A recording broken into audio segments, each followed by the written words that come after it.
Assalamualaikum. Waalaikumsalam warahmatullahi wabarakatuh. Apa kabar Pak? Ya, alhamdulillah baik-baik. Oh, ya. Minta maaf Pak, mungkin mengganggu waktu kita karena pada saat ini mungkin banyak aktivitas yang mungkin banyak di luar sehingga saya mengganggu aktivitas Bapak. Tidak masalah. Oke Pak, sebelum saya tanya-tanya lagi, saya mau tanya dulu, kira-kira berapa tahun sudah jadi Kepsek di sana di tempat Kak? Sebenarnya kalau saya baru mungkin sekitar 8-9 bulanan ya. Jadi saya masih tergolong baru dalam hal memimpin sebuah sekolah. Ya. Jadi mungkin Bapak sudah pernah mengambil semacam keputusan-keputusan di sana yang berbentuk dilema etika mungkin ya, pada saat Bapak memimpin mungkin pernah ada Pak. Ya.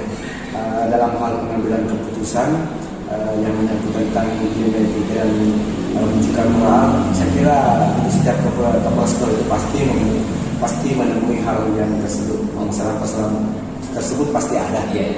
Jadi begini Pak, yang saya mau tanyakan Pak, kira-kira selama ini bagaimana Bapak dalam mengidentifikasi kasus-kasus yang merupakan dilema etika atau rujukan moral di sekolah Bapak? Ya, jadi berbicara tentang identifikasi, apakah itu sebuah permasalahan atau sebuah masalah atau kasus, jadi tentu harus kita tahu dulu definisi apakah itu etika, dilema etika, dan apakah itu rujukan moral. Jadi kalau dilema etika, saya bisa artikan bahwa dalam hal mengambil sebuah keputusan tentang sebuah kasus, berarti pengambilan keputusannya itu kita dibuat dua buah pilihan yang sama-sama bernilai benar dan sama-sama bernilai kebenarannya itu semuanya bisa diambil dalam sebuah keputusan.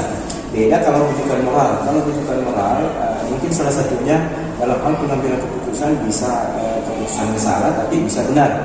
Jadi saya pikir untuk mengidentifikasi dalam sebuah permasalahan baik di dilema etika maupun rujukan moral, saya kira kita perlu masuk kepada itu, bahwa kalau dilema etika bahwa pengambilan keputusannya itu keduanya benar, itu intinya. Oke, terima kasih Pak. Pertanyaan kedua, selama ini bagaimana Bapak menjalankan pengambilan keputusan di sekolah Bapak, terutama pada kasus-kasus di mana kedua kepentingan yang sama-sama benar dan sama-sama mengandung nilai kebajikan? Ya, jadi dalam hal pengambilan keputusan itu, kalau selama saya menjadi kepala sekolah, jika ada kasus atau permasalahan, saya konfirmasi dulu dengan lokasi saya untuk membicarakan bagaimana pemecahan masalah ini. Setelah saya mendapatkan sebuah solusi bersama dengan Wakasek, saya masuk dengan ke Dewan Guru untuk rapat bersama dalam hal pengambilan keputusan. Jadi saya lakukan bersama dengan stakeholder yang ada di sekolah untuk mengambil keputusan yang baik. Saya kira itu yang saya. Ya. Pertanyaan ketiga Pak, kira-kira langkah-langkah atau prosedur seperti apa yang biasa Bapak lakukan selama ini? Berbicara tentang prosedur dalam hal pengambilan keputusan, kadang saya lakukan sesuai dengan prosedur, kadang tidak. Akan tetapi dalam hal-hal tertentu prosedurnya itu kan kita harus komunikasi dengan baik. Misalnya dengan Wakasek, setelah komunikasi dengan Wakasek, baru kita berkomunikasi kembali dengan dewan-dewan guru, dengan stakeholder yang ada. Bahkan dalam hal pengambilan sebuah keputusan yang paling pelik sekalipun, bahkan biasa kita libatkan siswa dalam hal pengambilan keputusan. Pertanyaan selanjutnya, apa saja hal yang selama ini dianggap efektif dalam pengambilan keputusan pada kasus-kasus dilema etika? Untuk dalam sebuah kasus supaya efektif pelaksanaannya, saya kira kita harus melakukan pencegahan. Ya, kita harus melakukan pencegahan, jangan sampai ada permasalahan yang sedikit bisa melebar, bisa melebar kemana-mana kalau kita tidak lakukan istilahnya preventif. Jadi langkah preventif yang kita harus kita lakukan. Saya kira itu. Kemudian selanjutnya Pak, apa saja selama ini merupakan tantangan dalam pengambilan keputusan pada kasus-kasus dilema etika?